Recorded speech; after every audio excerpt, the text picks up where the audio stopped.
오늘 본문에는 피를 먹지 말라는 하나님의 강력한 명령이 나옵니다.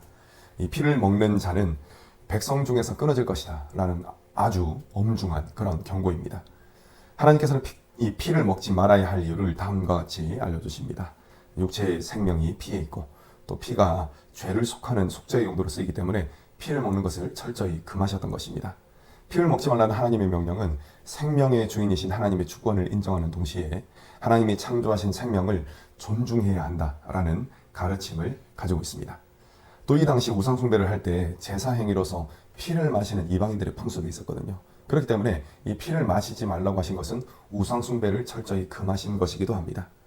이스라엘 백성은 우상을 숭배하는 이방인들과는 달리 짐승의 피를 여호와의 제단에 뿌려야 했습니다. 7번 뿌리는 그런 게 나왔죠. 이 7이 완전수이기 때문에 피를 7번 뿌린다는 것은 이 행위를 통해서 하나님께서 피를 통해서 완전히 죄를 없애주시겠다라는 것, 그것을 뜻하는 것입니다.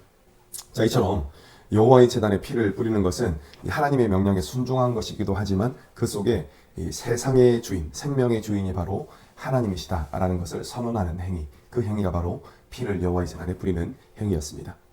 하나님은 모든 것을 만드신 창조주로서 생명을 소중히 여겨야 한다는 것을 가르쳐 주셨습니다. 물론 인간의 이 생명과 동물의 생명이 똑같은 가치로 소중하다는 것이 아닙니다. 요즘은 아니죠. 그래도 비교적 최근에 생태신학이라는 것이 나와가지고 모든 것들이, 모든 생명이 소중하다라고 하는데 그 느낌이 꼭 어떤 느낌이냐, 이 사람의 생명하고 이 도롱뇽 생명하고 가치가 똑같다, 이런 느낌입니다. 그런데 성경을 보면 절대 그렇지 않습니다. 모든 생명은 소중하되 하나님의 형상으로 만들어진 인간의 생명이 가장 소중한 것, 그것은 분명합니다. 자, 하나님께서는 사람에게 모든 것을 주셨습니다. 이는 소유권이 사람에게 완전히 넘어가는 것이 아니라 소유권은 여전히 하나님께 있습니다. 하나님의 것입니다. 그런데 이것을 관리하도록 사람에게 맡겨주신 것이죠. 그래서 이 땅을 살아가고 있는 사람들은 어떤 자세로 살아가야 되겠습니까? 맡은 자로서, 청지기로서 살아가야 한다는 것입니다. 그래서 하나님께서 맡겨주신 것들을 하나님의 뜻에 맞게 잘 관리해야 하고 또 다스려야 한다는 것입니다. 이러한 맥락에서 모든 생명을 소중하게 여겨야 하고 또 쓸데없이 동물을 해치는 일이 없어야 한다는 것입니다. 또 동물을 마음껏 해치는 사람은 나중에 어떤 방식으로 또 발전될 수가 있냐면요, 이것은 잘못된 방향으로서의 발전입니다. 동물을 학대하는 사람은 또 사람의 생명도 함부로 대할 가능성이 매우 높아지는 것입니다.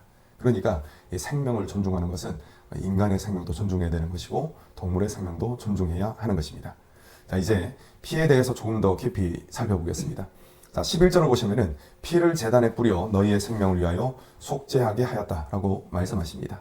속죄하다라는 말은 속전을 지불하다, 배상하다라는 뜻을 가지고 있습니다. 그렇기 때문에 피가 죄를 속죄하게 한다라는 표현은 피가 생명의 값을 배상한다라는 뜻입니다. 구약에서 짐승의 피는 인간의 죄를 속하는 용도로 사용되었습니다. 로마서 6장 23절 말씀에 죄의 삭은 사망이다라고 했습니다. 사망을 피하기 위해서는 죄의 삭을 지불해야 하는데 사람에게는 이 값을 지불할 방법이, 또 이것을 지불할 능력이 전혀 없는 것입니다. 그래서 하나님께서 방법을 정하셨습니다. 그것이 바로 짐승의 피로 죄를 속죄하는 방법입니다. 하나님께서는 피를 여호와의 제단에 부림으로써 죄를 사함받을 수 있는 길을 열어주신 것입니다. 왜요? 인간에게는 죄를 사할 수 있는 능력이 없기 때문에 그런 것입니다. 피는 생명과 같이 소중한 것입니다. 그렇기 때문에 오직 속죄를 위한 용도로만 사용되어야 했던 것입니다. 모든 사람은 죄인입니다. 그래서 멸망당하는 것 외에는 다른 길이 없었습니다. 하나님께서는 멸망당할 수밖에 없는 죄인들을 구원하시기 위해 짐승의 피를 흘림으로 속죄받을 수 있는 길을 열어주신 것입니다. 그런데 짐승을 잡아가지고 피를 흘려서 하는 이 속죄, 이것은 그림자에 불과했습니다. 하나님은 예수 그리스도의 피를 통해 완전한 속죄의 길을 열어주셨습니다. 예수님은 십자가에서 보혈을 흘리심으로 모든 사람들의 죄값을 치르셨고 또 모든 죄를 깨끗하게 씻어 주셨습니다. 예수님의 피만이 우리의 죄값을 완전히 지불할 수가 있는 것입니다. 자, 요한복음 3장 16절 말씀을 보시면 누구든지 하나님이 보내신 독생자 예수 그리스도를 믿는 자마다 멸망치 않고 영생을 얻게 될 것이다, 그렇게 말씀을 하셨습니다. 다른 어떤 조건이 필요치 않습니다. 오직 하나님과 또 하나님이 행하신 일, 그 일을 믿는 믿음만이 필요할 뿐입니다.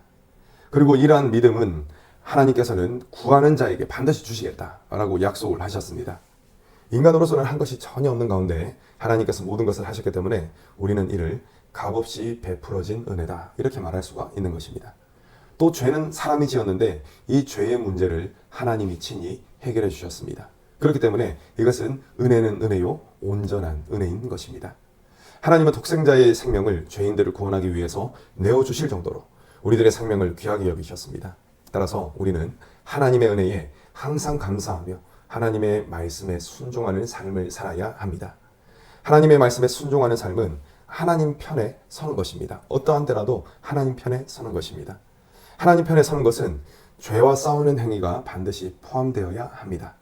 여러분, 하나님 편에 선다는 것은 우리가 하나님께 어떤 힘을 보태드린다 이런 의미가 아닙니다. 그것이 아니라 하나님의 마음에 합당한 삶을 사는 것, 그것이 바로 하나님 편에 서는 것입니다. 그러니까 하나님의 뜻에 합당하게 산다. 이것이 바로 하나님의 편에 선다는 것입니다. 그렇기 때문에 이 하나님 편에 서는 것은 죄와 반드시 싸우는 행위가 있어야 한다는 것이죠. 히브리서 기자는 히브리서 12장 4절에서 죄와 피 흘리기까지 싸워야 함을 이야기하고 있습니다. 나를 더 좋은 사람으로 만들기 위해서 죄와 싸우는 것이 아니라 하나님의 뜻이기 때문에 죄와 싸워야 하는 것입니다. 또한 하나님의 마음에 기쁨을 드리는 그러한 일이 바로 하나님 편에 서고 죄와 대적하는 것이기 때문에 죄와 싸워야 하는 것입니다. 성경에서 꿀이 죄를 상징할 정도로 죄의 유혹은 매우 달콤합니다. 그래서 정말 많은 사람들이 죄의 유혹에 넘어집니다. 사람들이 죄의 유혹에 쉽게 넘어지는 이유는 간단하다고 생각합니다. 예수 그리스도의 이 보혈의 귀중함이 그의 영혼 속에서 희미해지기 때문에 죄의 유혹에 쉽게 넘어가는 것입니다. 물론 머리로는 알고 있습니다. 머리로는 예수님 귀하시지. 그런데 이 가슴으로는 또 와닿지 않는 겁니다. 그러니까 죄를 지을 수 있는 환경이 열리기만 하면은 얼마든지 넘어가는 것입니다. 여러분, 요즘 특별히 우리 이 기독교를 위해서 정말 기도를 많이 해야 됩니다. 기독교 종교 느낌이기 때문에 제가 기독교라고 표현하기는 좀 그런데 예수님을 믿는 이 믿음을 위해서 정말 최선을 다해서 기도해야 되는 시기라고 생각됩니다. 왜냐하면 여기저기서 이 영적인 지도자들이 넘어지는 소식들이 너무나 많이 들립니다. 특별히 돈의 문제로 넘어지고 또 이런 여러 가지 성적인 문제로 넘어지는 것들을 제가 너무나 많이 보고 있습니다. 그래서 너무나 가슴이 아프죠. 왜 그렇겠습니까?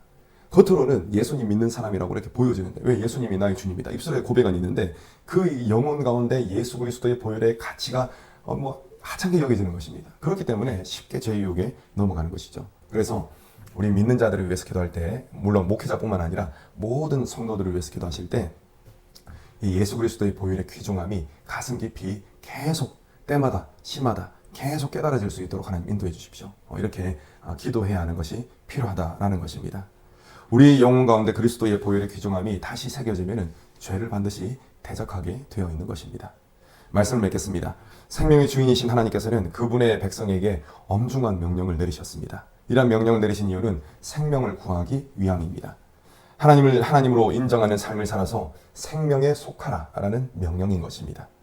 사람에게는 영혼이 있고 또 영혼 속에 자유라는 속성이 있기 때문에 여러 가지 일들을 선택하고 결정하며 살아가야 하는 것입니다. 그것이 인생입니다.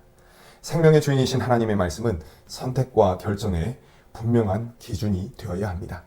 이처럼 기준이 분명할 때 생명의 길을 택할 수 있는 이 지혜로운 자가 될 수가 있는 것입니다. 범사의 생명의 주인이신 하나님을 기억하며 옳은 길을 택하여 가시는 저와 여러분 되시기를 간절히 축복합니다.